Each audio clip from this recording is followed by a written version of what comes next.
Very early warning when low amounts of agent are present, or because inference, these are substances which have ions similar to the chemical warfare agents, are present, causing the system to alert when no agent is present.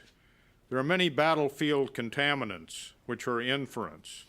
Examples are oil, lubricant. In the Gulf War, smoke from oil well fires often gave false positives. One thing is that it does take time. If you get the initial alert to go into the second stage, it takes anything from 5 to 12 minutes to let the heater on the probe cool down. You have to take a second sample. If you're in a tactical situation, you may find that the vehicle is in a vulnerable position and is not able to do all of those things. Gulf War use, we found several things. First, that crew training was limited before the war because we didn't get many of the vehicles until just before the war. Our crews had about 22 days of training versus the 5 weeks that we give them today. Secondly, the Fox vehicle got lost when it didn't have the opportunity to update its location. We've since replaced that location system with a GPS, which is far more accurate.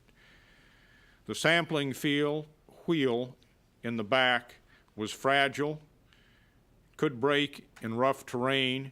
In addition, the sampling wheel, or at least some sampling wheels, were themselves made from materials that were inference, so that when you brought the sampling wheel up, you got a false positive. And lastly, maintenance on the Fox required special tools and parts which were often unavailable locally. What's the bottom line on the Fox vehicle? First, it carries state-of-the-art technology if you've got time to use it to the battlefield. It's highly capable of chemical detection properly used.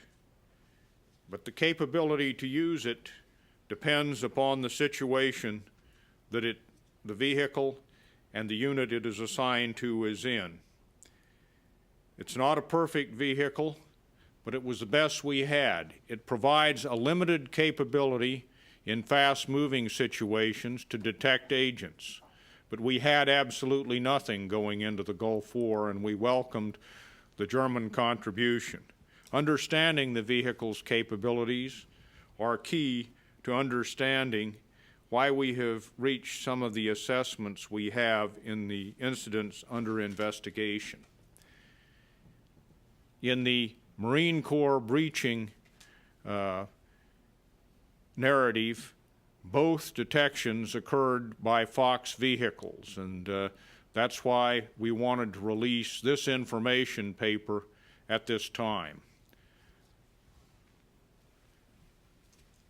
The first we knew of the Marine Corps breaching incident was Gunnery Sergeant Grass's testimony before Congress, when he testified that there were trace elements of chemical warfare agents detected during the breaching conducted on the first day of the war by the 1st Marine Division. A breach is a very complicated operation because you take about 50 miles of front and compress it down to a very narrow area where we have to make a penetration. All the thousands of vehicles of the 1st Marine Division has to go through the lanes, so that they have to go through at a speed and in a carefully regulated fashion so that our vehicles are not masked so that the enemy can bring them under artillery fire. In this instance, there were 2 minefields which had to be penetrated in both Marine Division areas. It's a complex operation, requires very deliberate planning, careful control, skillful execution, and quick reaction to what the enemy might do. Now, most people cover minefields with artillery fire or with direct fire weapons, such as anti-tank weapons.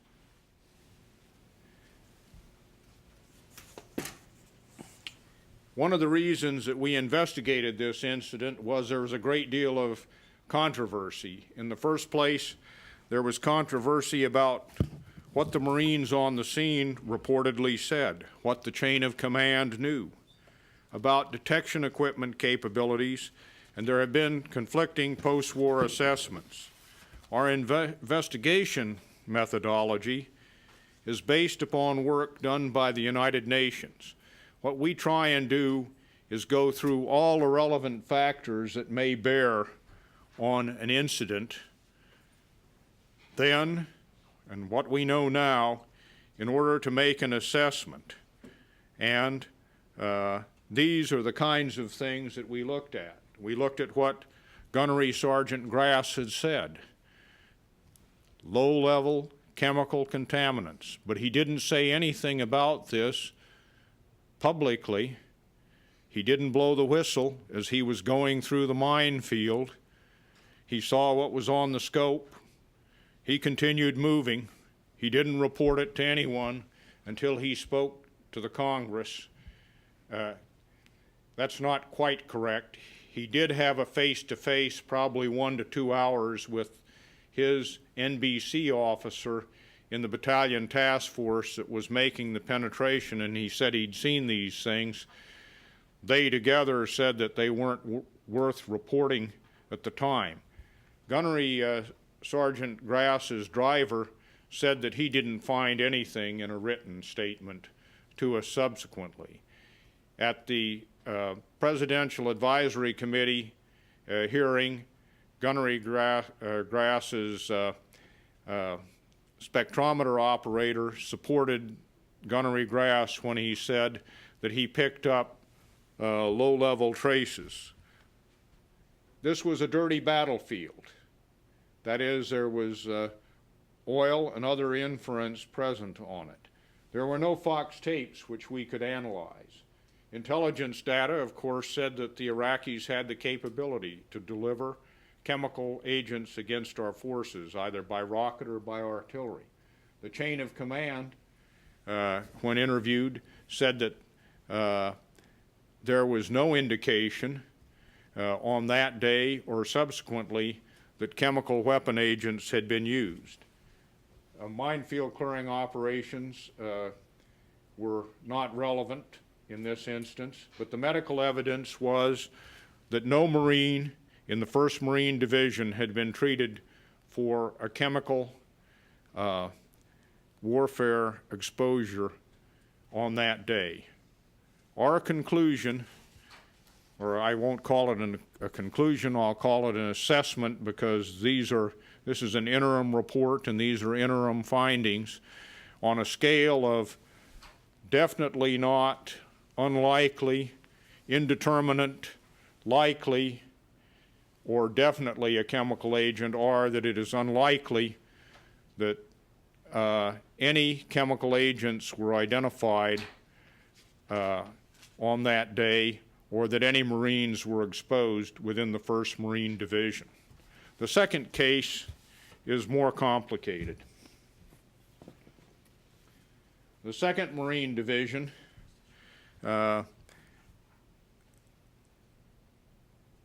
was going through in, it's my belief that there were 6 lanes with a couple lanes cleared, when one vehicle, the 3rd vehicle through Red Lane 1, hit a mine.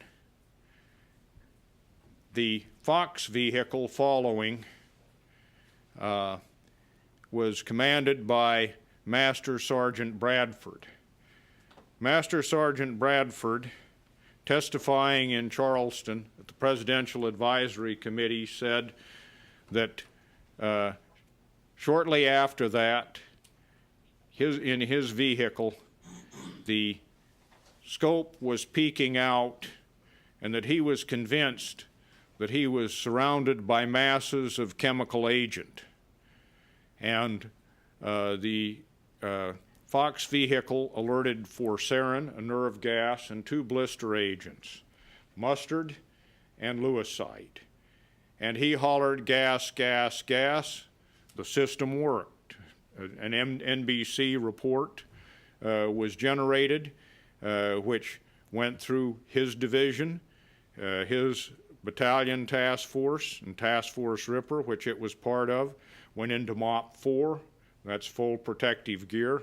I forgot to mention in the other incident, no one ever got out of MOP 2 because, of course, there was no reason to get out of MOP 2. So they got fully protected.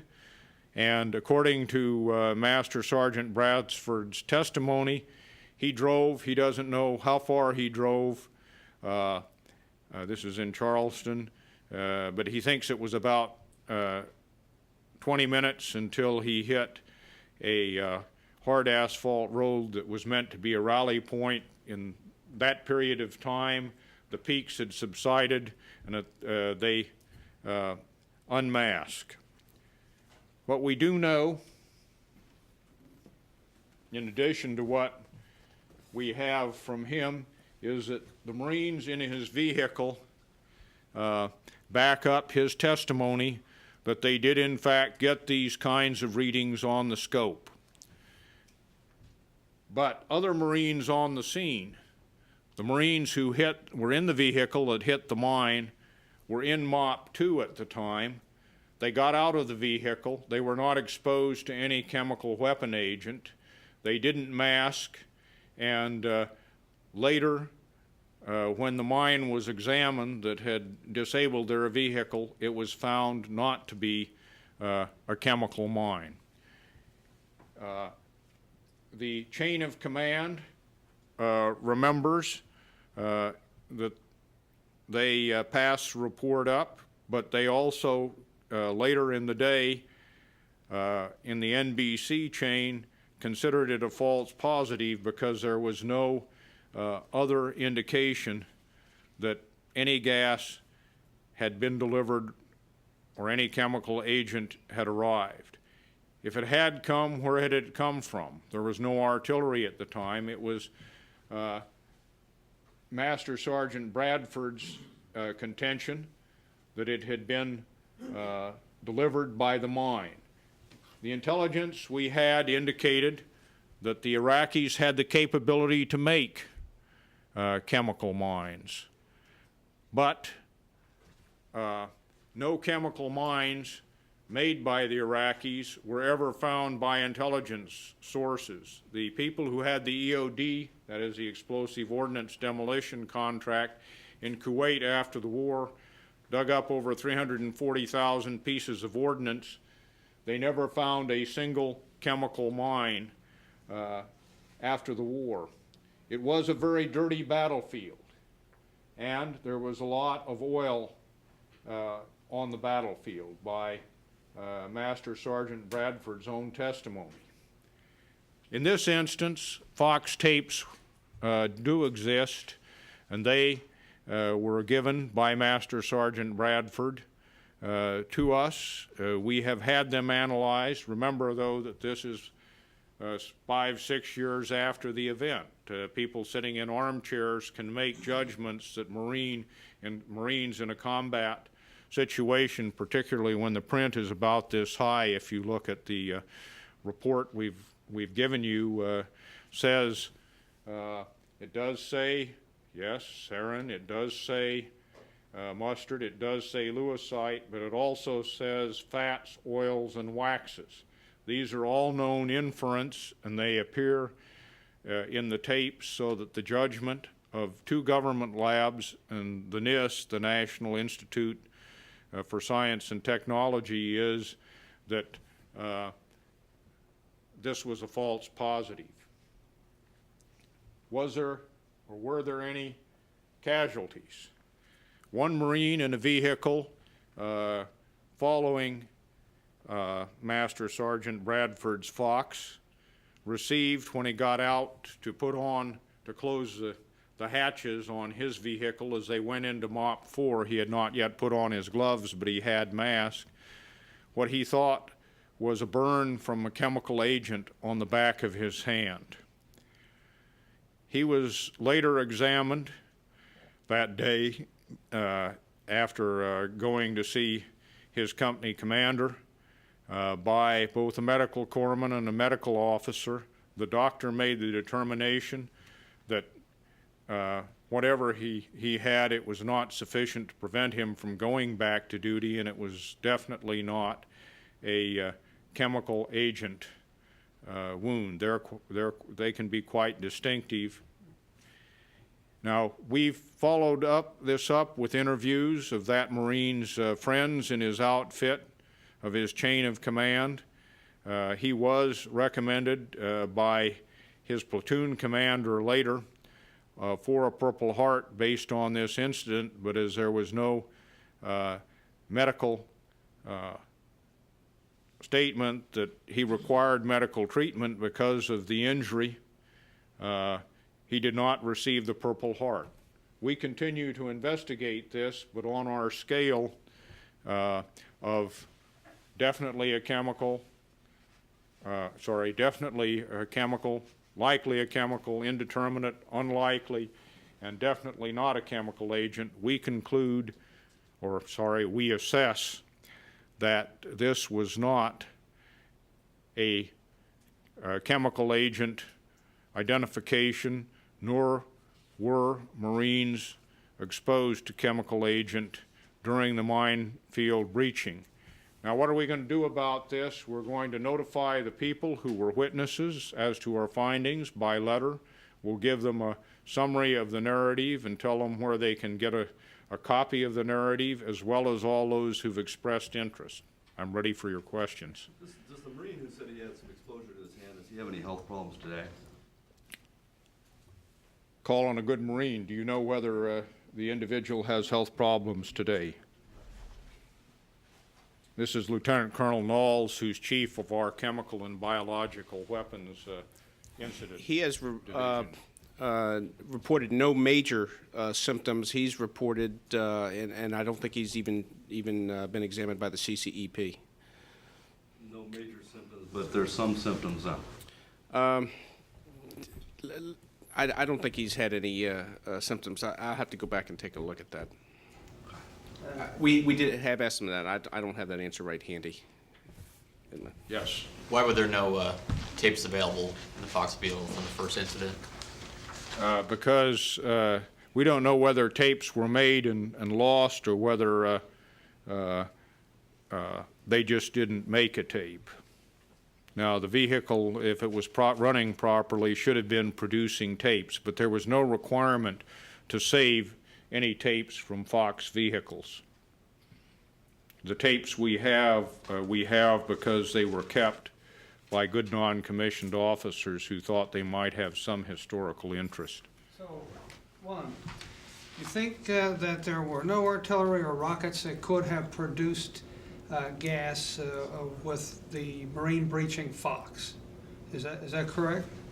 That's correct. We know of no way that the agent could have been delivered. We knew they had the capability to deliver by rocket or by artillery, and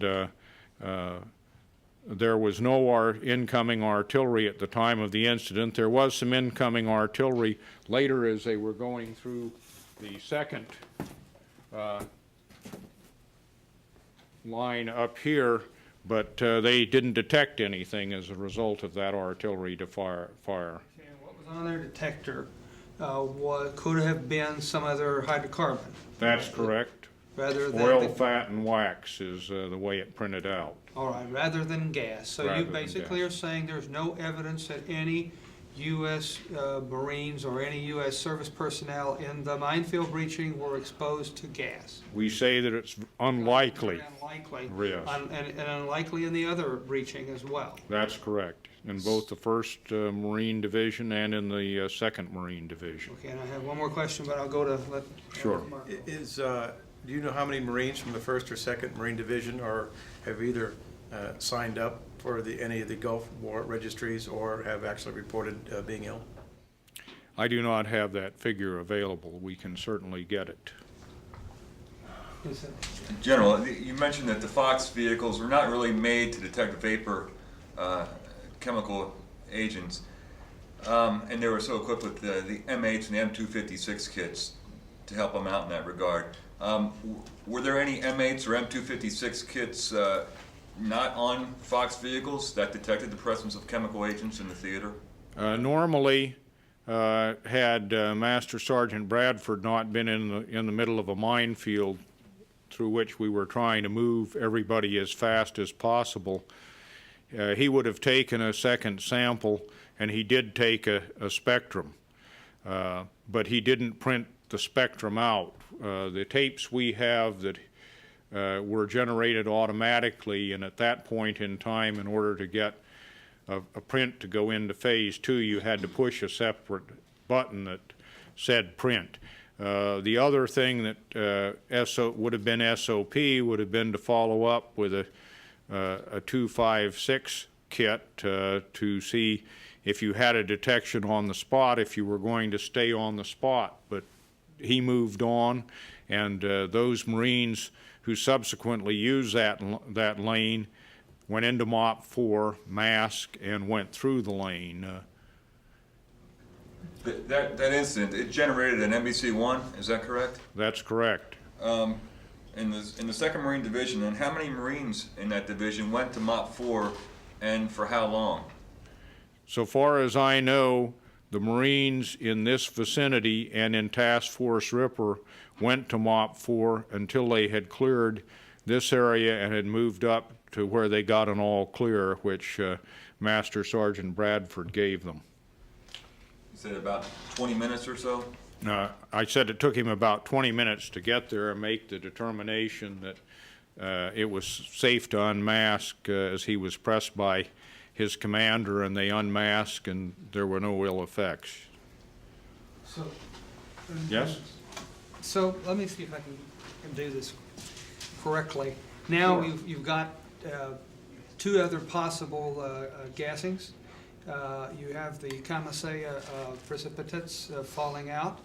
Have you yet been able, from the data you have on Gulf War illness and where the troops were that have shown up with some symptoms, have you any correlation when you analyze it to those potential gas sources?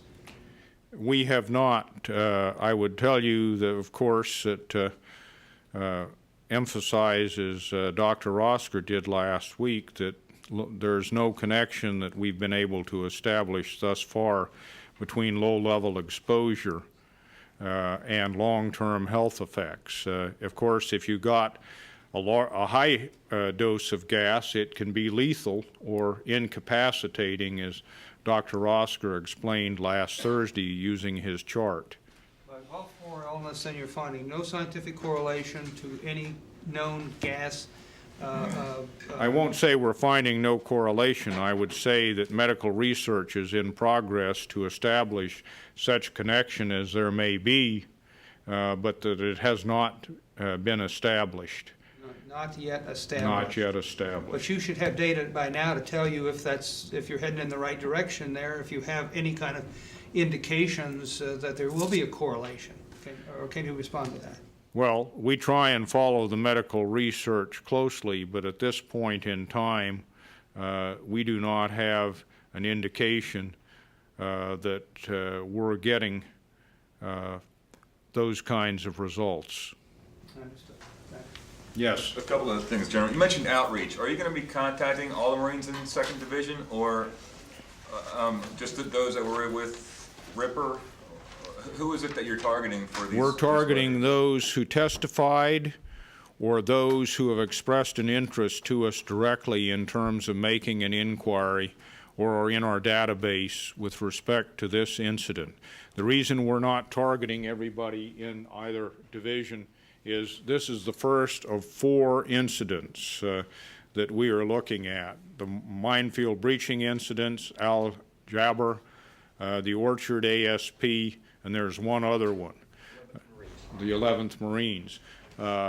Once we have completed addressing each of these, it's our plan to notify the individuals who are most immediately concerned. Then once we've been through all of them, we'll consider whether it's appropriate to contact all the Marines. And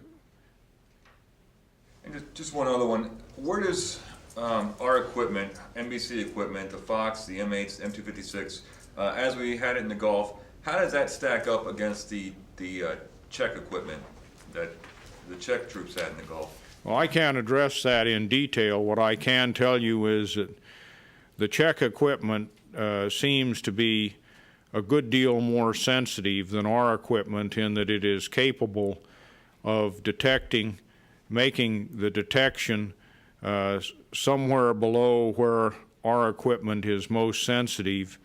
You'll recall last week when Dr. Rosker briefed you on the large lavender cloud. Part of that area would have been detectable by the Czech equipment. It is not detectable by any equipment that we have fielded. But the 256 kit is our most sensitive. It's the one we use to determine whether to unmask or not. And that was not used in the Gulf? That was used in the Gulf, but it was not used in either of these incidents. Thank you very much. Oh, I would note that we do have a list of hometowns for National Guard and Reserve units. You can see Captain Gilroy, and he can give you a list of those. The press asked for them, asked Dr. Rosker for them.